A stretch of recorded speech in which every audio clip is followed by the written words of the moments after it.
Helen Arias menghilang usai bertemu dengan keluarga pacarnya, dan dia tak pernah kembali lagi.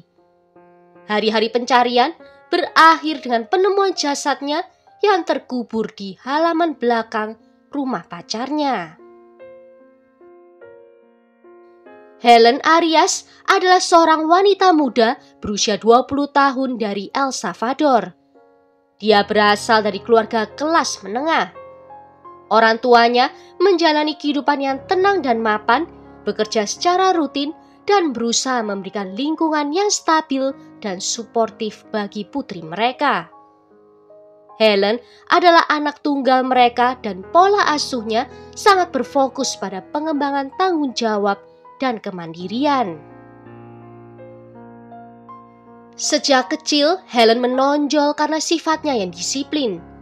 Dia tidak membutuhkan pengawasan terus-menerus dan selalu menepati janji kepada orang tua dan guru-gurunya.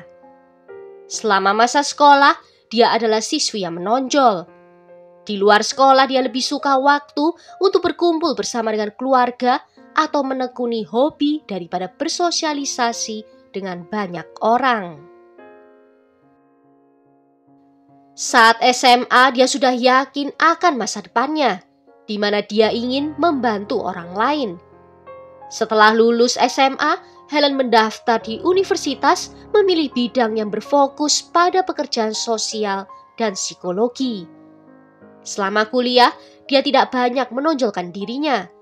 Dia tidak terlibat dalam politik kampus atau aktivisme sosial, dan hanya berfokus pada pelajarannya yang sejalan dengan minat pribadinya.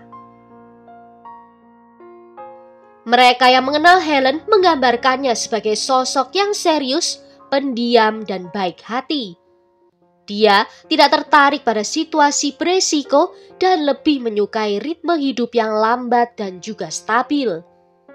Helen memiliki lingkaran pertemanan yang kecil dan dekat, dan dia dikenal sebagai seseorang yang dapat diandalkan. Selama masa sekolah dan kuliahnya, dia menjauhi kelompok-kelompok yang mencurigakan atau perilaku yang mengganggu. Di tahun 2010, Helen bertemu dengan Jose Alejandro Bobadilla yang usianya beberapa tahun lebih tua darinya. Saat itu Jose sudah lulus dan bekerja. Setelah itu, hubungan mereka perlahan mulai tumbuh menjadi dekat, di mana hubungan mereka berjalan stabil tanpa tanda-tanda konflik yang jelas. Awalnya, Jose tampak sebagai pemuda baik-baik dan menunjukkan minat yang tulus terhadap kehidupan Helen.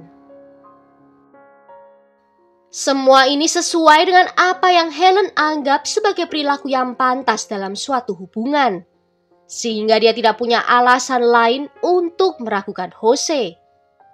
Beberapa bulan setelah hubungan mereka berjalan, Jose memperkenalkan Helen kepada keluarganya. Dia diperkenalkan kepada ibu tiri, ayah, dan bibi Jose. Keluarga Jose menerima Helen, tampak penasaran dan ramah terhadap Helen. Seiring berjalannya waktu, hubungan mereka terus berkembang. Helen mulai menghabiskan lebih banyak waktu dengan keluarga Jose dan perjalanan ke rumah mereka menjadi bagian normal dari rutinitasnya. Jose suportif dan membantu Helen mengatasi masalah sehari-hari. Mereka juga mulai sering berbicara tentang masa depan mereka bersama. Yang tak diketahui oleh Helen adalah keluarga Bobadilla memiliki masalah keuangan. Mereka memiliki utang yang menumpuk dan terancam kehilangan properti yang mereka tinggali saat itu. Mereka tampaknya tidak mampu mempertahankan gaya hidup mereka sebelumnya yang cukup mapan. Seiring berjalannya waktu, hubungan Jose dan Helen merenggang. Jose menarik dirinya, terkadang menghilang untuk waktu yang lama, mengabaikan pesan teks dan tidak memberikan penjelasan apapun atas sikapnya itu. Suasana hatinya menjadi semakin mudah tersinggung dan menjauh. Hubungan yang dulunya tampak dekat dan dapat diandalkan mulai menunjukkan tanda-tanda keterpisahan emosional yang jelas. Helen mulai mengeluh karena Jose tidak punya cukup waktu untuknya sering membatalkan pertemuan dengan alasan yang tidak jelas. Pesan teksnya juga menjadi lebih pendek dan dia menghindari percakapan tentang masa depan mereka bersama. Tidak ada pertengkaran langsung di antara mereka, tetapi kepasifannya yang semakin meningkat menjadi tanda paling jelas bahwa hubungan mereka mulai merenggang. Pada 30 Oktober 2012, Jose mengajak Helen untuk bertemu di sebuah pusat perbelanjaan. Setelah selesai kuliah, Helen pun berangkat dengan mobilnya. Namun setelah kepergiannya itu, dia menghilang tanpa jejak. Upaya berulang kali dari keluarga untuk menghubunginya tidak pernah dijawab. Awalnya, keluarga Helen tidak merasa curiga kalau ada sesuatu yang salah. Ibunya hanya menduga kalau Helen mungkin sedang tidak memegang ponselnya. Keluarganya kemudian mencoba menghubungi Jose, tetapi dia mengaku tidak melihat Helen hari itu dan tidak menerima pesan apapun darinya. Tanggapannya kurang tepat mengingat Helen telah memberitahu ibunya bahwa dia akan menemui Jose. Pernyataan Jose tidak sesuai dengan harapan dari keluarga Helen. Yang lebih menonjol lagi adalah kurangnya inisiatif darinya untuk menawarkan bantuan. Malam itu juga keluarga Helen pergi ke polisi dan secara resmi melaporkan hilangnya. Pihak berwenang mulai memeriksa pergerakan dan keberadaan terakhirnya yang diketahui. Salah satu langkah pertama adalah dengan melacak ponselnya. Data tersebut mengkonfirmasi bahwa Helen memang berada di rumah Jose. Lokasi terakhirnya, ponsel menunjukkan bahwa dia berada di daerah tersebut di sekitar tengah hari. Dan setelah itu sinyalnya menghilang. Petugas mulai menyisir area tersebut dan berbicara dengan warga sekitar. Pernyataan bahwa Helen tidak bertemu dengan Jose tidak sesuai dengan data dari geolokasi ponselnya. Hal itu justru memperdalam kecurigaan polisi. Penyelidik mulai menyelidiki hubungan antara Helen dan Jose serta latar belakang keluarganya. Kerabat Helen beralih ke media sosial untuk meminta bantuan. Mereka mengunggah foto dan deskripsi Helen dan pesan publik tentang hilangnya Helen mulai beredar. Mobil yang dikendarai oleh Helen ditemukan berada di parkiran pusat perbelanjaan itu. Mobil itu dalam keadaan terkunci, tidak ada kerusakan dan semua barang milik Helen termasuk tas, laptop dan kartu identitasnya ada di dalam mobil. Namun ponselnya hilang. Tetapi interior mobil tampak baik-baik saja, tak ada tanda-tanda perlawanan atau perkelahian. Detail itu menimbulkan kekhawatiran lebih lanjut. Jika Helen meninggalkan mobilnya secara sukarela, dia tidak akan meninggalkan semua barangnya di dalam mobil. Teori bahwa dia melarikan diri atau memilih untuk menghilang juga tidak sesuai dengan fakta maupun kepribadiannya. Helen tidak memiliki riwayat gangguan kesehatan mental, perilaku impulsif, atau kecenderungan merusak diri sendiri. Langkah selanjutnya adalah dengan memperluas pencarian secara resmi. Anjing pelacak dan drone juga dikerahkan. Relawan dari masyarakat juga ikut serta. Permohonan bantuan keluarga tersebut diliput oleh media berita lokal dan kasus ini mulai mendapatkan perhatian publik yang lebih luas. Dari rekaman CCTV dan keterangan saksi di area pusat perbelanjaan, polisi mengetahui kalau Helen keluar dari pusat perbelanjaan itu bersama dengan ibu tiri dan bibi dari Jose. Dan mereka pergi dari sana menggunakan mobil SUV. Investigasi pun mengarah ke rumah keluarga Jose. Pada akhir hari kedua, kasus ini secara resmi ditangani sebagai potensi tindak pidana. Penyelidik membuka kasus resmi berdasarkan undang-undang terkait kemungkinan adanya penghilangan secara paksa. Polisi mulai mengintai rumah keluarga Jose. Gerak-gerik dari penghuni rumah dianggap mencurigakan karena terlihat membersihkan bagian halaman belakang rumah. Polisi pun mengajukan perintah penggeledahan pada pengadilan. Saat penggeledahan awal, polisi menemukan adanya jejak tanah yang terlihat baru saja digali di halaman belakang. Tim forensik mengambil sampel tanah yang setelah diperiksa mengandung darah manusia. Bukti ini cukup untuk meningkatkan status penyelidikan menjadi kasus pembunuhan. Awal November 2012, polisi menangkap Andrea, bibi Jose, dan Claudia sebagai ibu tiri Jose. Dan mereka dianggap sebagai tersangka utama. Mereka dibawa ke markas polisi untuk diinterogasi. Saat diinterogasi, salah seorang pelaku akhirnya mengakui bahwa Helen telah mati dibunuh dan jenazahnya dikubur di halaman belakang rumah. Dari pengakuan ini, polisi bisa mendapatkan perintah penggalian dari pengadilan. Pada 10 November 2012, tim forensik menggali halaman belakang rumah dan menemukan adanya bungkusan plastik yang berisi jenazah Helen. Jenazah itu dikubur secara dangkal sekitar 80 cm di bawah tanah. Dari kondisi jenazah, terdeteksi adanya cedera parah di kepala akibat pukulan benda tumpul.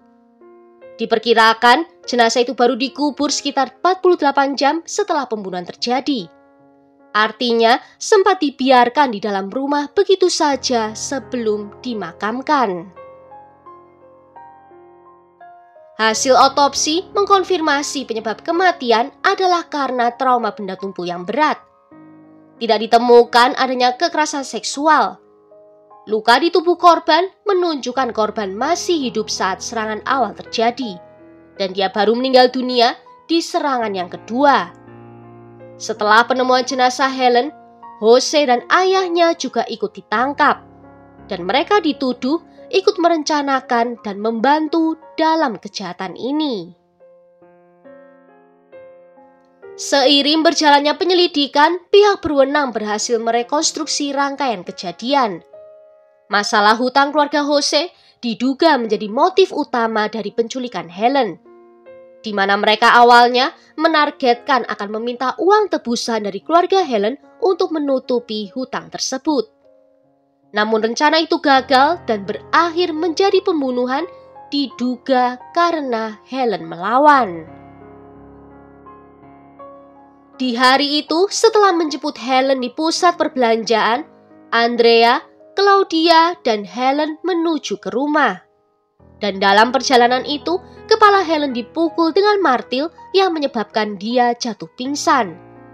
Setibanya di rumah, Helen dibawa masuk ke dalam rumah dalam keadaan yang lemah. Kemudian, Andrea dan Claudia memukuli kepala Helen berkali-kali yang akhirnya menyebabkan trauma kranial yang fatal. Sidang awal dilaksanakan pada awal tahun 2013. Jaksa memaparkan bukti yang ditemukan seperti rekaman CCTV dari pusat perbelanjaan. Barang pribadi Helen juga ditemukan di rumah Jose seperti pakaian yang dikenakan Helen terakhir kali, aksesoris dan perhiasan Helen, dan sebuah tas kecil yang berisi dokumen dan kosmetik. Juga ada bukti forensik yaitu noda darah di lantai dan dinding area belakang rumah yang setelah diperiksa cocok dengan DNA Helen.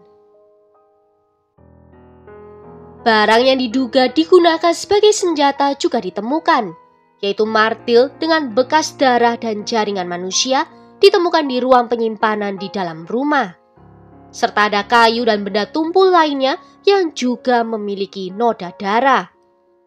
Ditemukan juga barang pendukung bukti lain seperti tali yang digunakan untuk memindahkan jenazah, sarung tangan karet dengan noda darah, dan kantong plastik hitam besar yang sama jenisnya dengan yang digunakan untuk membungkus jenazah. Kemudian ada pengakuan dari seorang saksi yang melihat Andrea dan Claudia di hari itu. Juga ditampilkan hasil forensik tanah, pemeriksaan di dalam mobil, dan hasil otopsi. Hakim memutuskan Andrea, Claudia, dan Jose tetap ditahan. Sedangkan ayah Jose dibebaskan karena bukti keterlibatan dianggap belum cukup.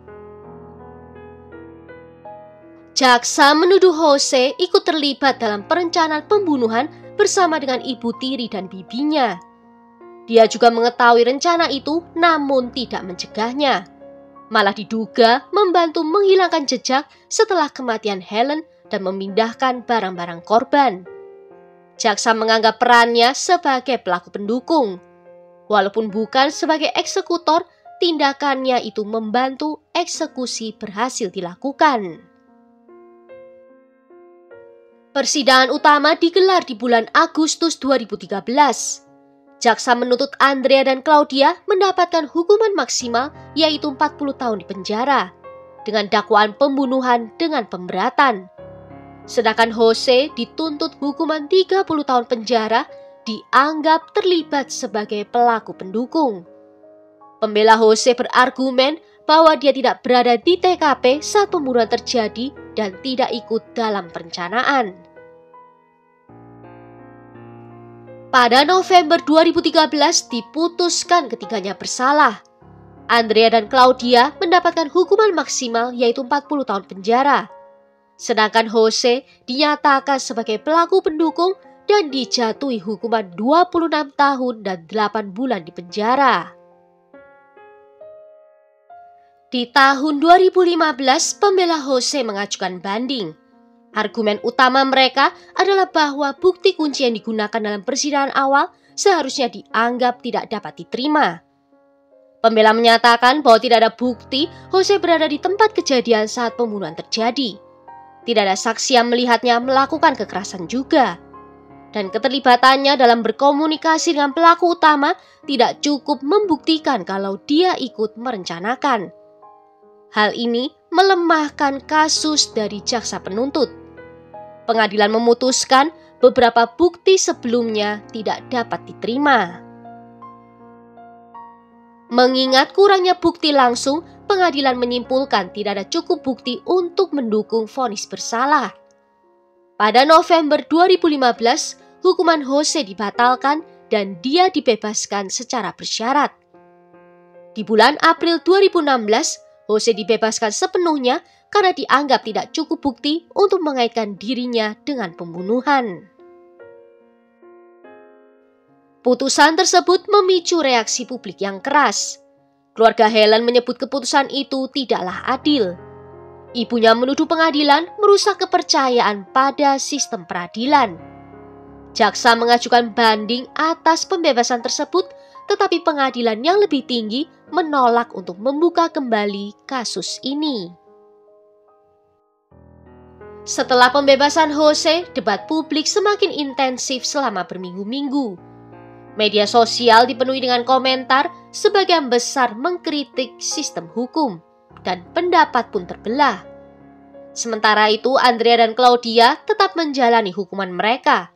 Dan keluarga Bobadilla tidak memberikan pernyataan publik apapun setelah proses hukum ini berakhir. Keluarga Helen menyatakan kekecewaan berat atas pembebasan Jose, menilai bukti sebenarnya cukup kuat. Media di El Salvador juga mengkritik sistem hukum yang dinilai tidak konsisten dalam menghukum kasus kekerasan terhadap perempuan. Well, sampai di sini dulu kisahnya. Tulis ya pendapat kalian tentang kasus ini di kolom komentar. Jika ada yang mau request kasus, juga bisa menuliskannya di bawah. Akhir kata terima kasih kalau sudah nonton video ini sampai akhir. Sampai jumpa di video berikutnya. Ciao!